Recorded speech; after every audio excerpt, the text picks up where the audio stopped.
Welcome to the Quick Talk Podcast with Joshua Latimer, where we discuss business, life, family, faith, struggle, fire, pain, and ultimately winning. It's time to take massive action.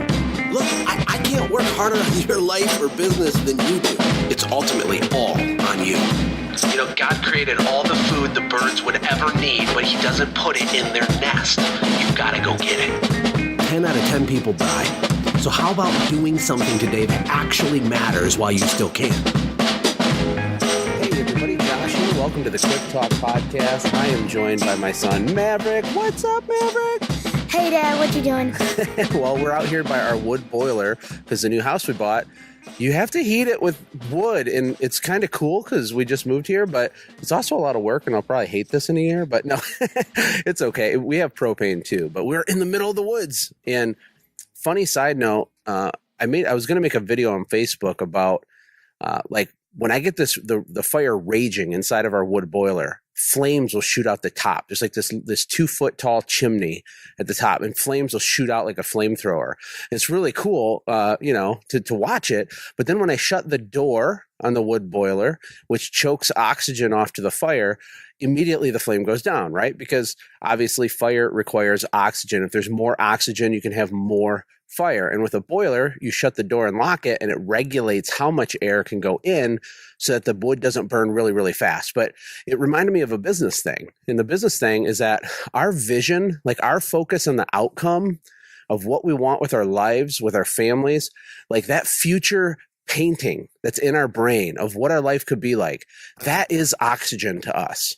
That's oxygen to us. And when we are very clear on what we want and why we're doing it and where we're going and when we're going to get there, and we're just hungry for that reality, it's like having the door open on your wood boiler and the flames are raging and they're shooting out the top and you're just like an unstoppable wrecking ball. And honestly, I'm sure that you guys can relate with that, because when you're excited and you're in the zone, you know nothing can stop you. But there's lots of times, especially with me, where I feel like a feather could stop me. I feel like I'm about to pass out, fall over. I want to give up on my dreams. I want to quit, because guess what? It's hard. It's really, really hard.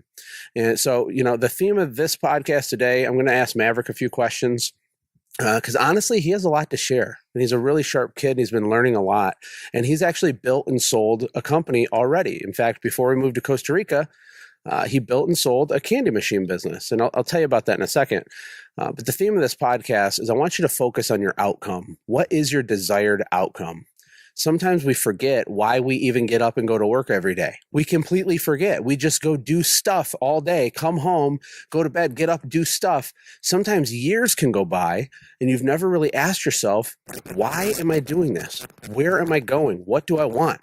Anyway, Maverick, do you want to hang out on the podcast and answer a few questions for me? Oh, yeah. Yeah, you ready? Yeah. Awesome. Okay, well, let's talk about before Costa Rica. You were only 7. You're 10 and a half now. Okay, Oh, yeah. so that's a huge amount of time when you're little to go from 7 and a half or 8 to 10. And you've learned a lot, but it all started with the candy machine business. What are your thoughts on your candy? Like, what was your experience like just having that and running it and selling it? Just tell us about that. So, it was pretty cool for just being 7 at the time and just going around with my little work hat that had a picture of my face on it. Dad actually bought me a little mug that had my face on it. I had a little just like jersey slash Like just a uniform, right? Yeah, I had a little uniform. And every time I'd walk into a business, I'd feel, oh my gosh, I own 5 candy machines in different locations, and I'm making like a decent amount of like quarters for not usually making money at all for how old I am. And I'm right. Yeah. Yeah, it was crazy. And I'm going to ask Maverick in a minute to give us his top 2 tips to share with any other kids. If you have kids, they can listen to this, but the top 2 tips that they need to focus on for them to be successful with a kid business. But before we get to that, tell them about how, before we place the candy machines, like we had these candy machines, but when they weren't in locations. Oh, They were just sitting in my cleaning business office, and I brought you into my office. I'm like, all right, we're going to do this. We got to get these machines placed. And then you had to do what? oh, sheesh, man, this was a little tough for how old I was. I had my dad printed out a script. It was about a paragraph or maybe a paragraph and a half long. And I had to memorize the script every day when I got home from school, and in the morning, just read, pretty much. And I didn't really have to do that. Dad didn't make me do it, but I was doing it, and I wanted to quit. I was bawling my eyes out. It was tough because I just kept on reading. And then when I went in to this restaurant, and it was a pretty famous restaurant in this tiny town that we lived in called Sagebrush. If you know that place, it's really good. Yummy, yummy. And I'm going in there, I'm walking in, and I'm just like, wearing my little uniform, and I say the script perfect.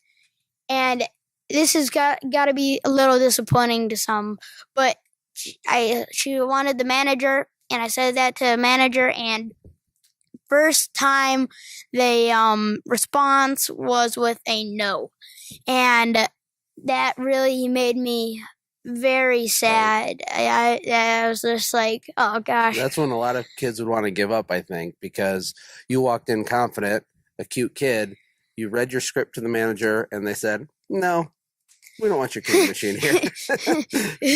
That was very heartbreaking to me, pretty much, because I practiced so much time on that. But then I was in the car. I think I was sad and watery eyes and stuff.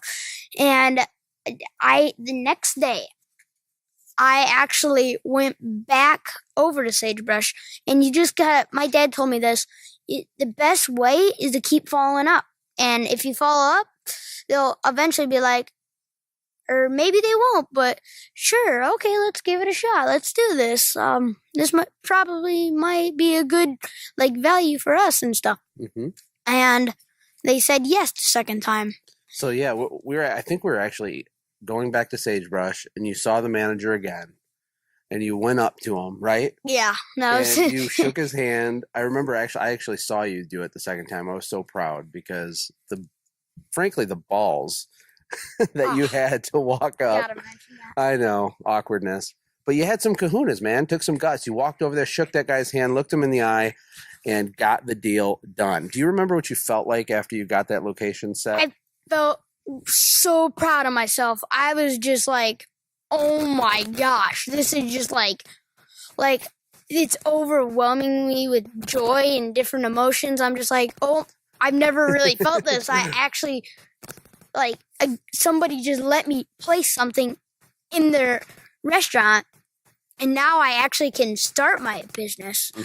Because I gotta say, there was other candy machines, because it's like a double door thing, and in there, and they were really crappy. I'm just gonna throw that one out there. And they had little newspaper things in there, but the candy machines, they were gross, broken. There's no candy in them. They were just ugh. But that was an opportunity for you, right? And then I'll fast forward a little bit so we don't bore anybody or anything, but Maverick had this huge breakthrough. He gets the location, and then we end up getting 4 more locations. We spread them out, and then you started working the business every week. Every Monday, we missed some Mondays for sure, but every Monday we'd go, you'd clean the machines, count your quarters, keep track of the inventory, write it down in your little book. And you did not like doing that after the first few times. You were like, oh my gosh. Oh gosh, this is tough. Right. But I learned a lot from that. Let's just say, how many people do you know that have started their own mini business? It doesn't matter if it's just candy business or just a big, huge car wash business. It doesn't matter. But it's hard to think of mini entrepreneurs and successful adult entrepreneurs that have actually successfully done their business, and you just know them. You're buddies with them. Yeah. I don't know who you are, but it's nice to know that there's other people out there that know that you want to dream and that you can accomplish them. Yeah. And then Maverick ended up selling his company when we were going to move out of the country. We listed it for sale, and a couple of brothers in the town over used their own money to buy your company for $1,200. And briefly tell us what it was like when you were actually holding 12 $100 bills in your hand. There's no answer to that, really. It was awesome, though, Yeah. right? Okay, so if you were going to do like a coaching call with another kid, and the reason I did this podcast today too is to inspire you on what your dream is and to remember your why. Like I said in the beginning, Maverick might not know his whole why for his whole life, right? He's a kid. He's still figuring stuff out. But he does know that when he's 16, he wants to buy a really nice truck. He does know that he wants to have money to give to orphanages that we support and to help people and to have options to buy like the awesome Nerf gun or whatever. And that's an okay why for a kid. Like you just need something to set your sights on. But Maverick, if you were going to coach another kid and give them your top 2 tips, let's say, on how they can be successful with a kid business, what would you tell them? Oh, man. There's a lot of things I could tell them. Let's go down to 2 basic little things, okay?